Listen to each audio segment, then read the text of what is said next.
सौ दुर्गाताई सचिन माने पंढरपूरची समाजसेविका आहे। मला कोळेची रणरागी म्हणून ओळखलं जातं। जवळजवळ 15 वर्ष झालं मी पंढरपूरमध्ये कार्य करत आहे। ही माझी जन्मभूमी आहे। माझी जन्मभूमी वाळवंट ही माझी चंद्रभागामध्ये माझं लहानपण गेलेलं आहे। नामदेव पायरीवरती लहानाचं मोठं झालेलं आहे। या भूमीतली मी एक कन्या आहे आणि 18 पकड जाती घेऊन चालणारी मी एक रणरागिणी आहे। तर माझे सर्व समाजाला आणि संघटना पक्ष असं सगळ्यांना एक विनंती आहे, VIP दर्शन शासनाने अधिकारी देऊन की VIP दर्शन बंद आहे, मग ते कागदावरच राहिलं का? तर मी इथं आल्यापासून VIP दर्शन हे चालू आहे। तुकाराम भवन येथून VIP दर्शन चालू आहे। सोत्रे साहेब आणि गहिनाथ हौशेकर महाराज या दोनच्या फोनवर VIP दर्शन चालू आहे। काही व्हिडिओ आणि काही रेकॉर्ड माझ्याकडे आहेत आणि माझ्याकडे प्रूफ असल्याशिवाय मी मैदानात उतरत नाही। माझ्याकडे पुरेपूर प्रूफ आहेत आणि इथं अन्याय होतो। आणि हे बघा शासनाचं पत्र आहे, हे लोक उपाध्यक्ष या लोकांना VIP दर्शनाचं पत्र आहे, नीट बघून घ्या सगळ्यांनी। आज हे पत्र आहे तर कारण माझी इथं बातमी चालू आहे। आज दुर्गाताई मानेची पत्रकार आल्या, फक्त पुण्यावरून आमचे बंधू मित्र खास पुण्याचे पिंपरी चिंचवड माळुंके आप्पा बारणे साहेब हे खासदार यांच्या काही महिला व काही त्यांची माणसं एका त्यांच्या PAच्या फोनवरून इथून VIP दर्शनाला सोडलेलं आहे।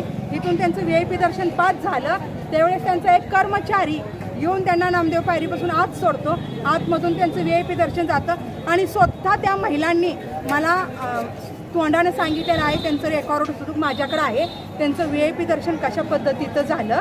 आणि त्यांच्या 5 महिला VIP दर्शनाला सोडल्या। जेव्हा 2 महिला राहिल्या त्यावेळेस त्या महिलांनी मला रिक्वेस्ट केलं की दुर्गाताई आमच्या ह्यातल्या 2 महिला राहिल्या आहेत, तुम्ही दर्शन घडवून देऊ शकता का? कारण आज ही बारी बघा, पत्रा शेड बघा, आज आळंदी ते पंढरपूर पायी यात्रा करणारे माझे सर्व वारकरी भाविक भक्त आहेत आणि त्यांच्यासाठी मी आज मैदानात उतरलेली आहे। मला नाही तर ह्याच्यामध्ये मला काही इंटरेस्ट नाही आहे, मला ह्याच्यामध्ये भाग घेण्याचं काही गरजही नव्हती, कारण माझी कोणी येणार नव्हती जाणार नाही। कारण ज्या वेळेस मी गोपाळपूर रस्त्याला पत्रा शेडमध्ये गेली त्यावेळेस वयवृद्धापासून ती लहान बाळापासून 5 वर्षाच्या आज ती विठ्ठल विठ्ठल करत तिथं बारीला लागलेला आहे ना। आज त्या लोकांना विठ्ठलाचं मुख आणि दर्शन घेण्यासाठी 5-5 दिवस लागतात। मग तुम्ही सांगा हे VIP मोठ्यांसाठी VIP दर्शन का? VIP दर्शन प्रांतांनी सगळ्यांनी सरकारने बंद केलेलं असून तुम्ही VIP दर्शन देता। आज मंत्री आमदार आले तर त्यांच्या संघ खंडीवर कार्यकर्ते सोडता आणि माझी माय माऊली बारीतच अडकते। बारीतून येता येता विठ्ठलाचं मुख बघतो, काही जणांना अटॅक येतात, काही जणांना झटके येतात, काही जण तिथंच मृत्युमुखी पडतात। मग ह्याला जबाबदार कोण? तर ह्याला जबाबदार फक्त मी आपले महाराष्ट्राचे। माझी मागणी फक्त एवढीच आहे, आता येईल त्या एकादशीला आपले महाराष्ट्राचे आज देवेंद्र भाऊ फडणवीस हे आपले मंत्री साहेब आज पूजेसाठी येणार आहेत।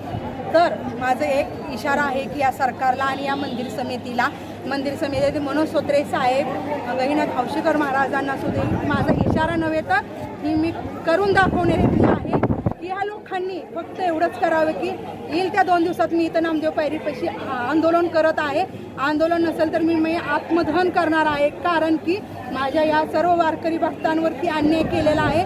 जी आळंदीपासून पंढरपूरपर्यंत पायाला फोडही असतो, पायाला दुखो असतो, उपाशी तापाशी घरातली आहे ती कपडे घेऊन 4 भाकरी घेऊन माझी माय माऊली आळंदीच्या पालखीमध्ये सहभाग घेऊन पंढरपूरला विठ्ठलाच्या माझ्या दर्शन घेण्यासाठी येते। आणि आज त्यांच्यावरती खरं तर अन्याय होते। मला खरं वाईट वाटतं की माझ्या वारकरी भक्तांवरती अन्याय केला आहे आणि ते अन्याय दूर करण्यासाठी मी येईल त्या देवेंद्र फडणवीस मुख्यमंत्री साहेबांना मी या पूजेला येऊन देणार नाही। माझ्या संग जेवढे सहकार्य येते मला जेवढी साथ देतेली तेवढ्यांना घेऊन मी आंदोलन करील। मला नाही कोणी साथ दिली तर ही दुर्गाताई माने एकटी नामदेव पायरीपाशी आंदोलन करून आत्मदहन करील की हे थांबवलं पाहिजे कुठं तर अन्याय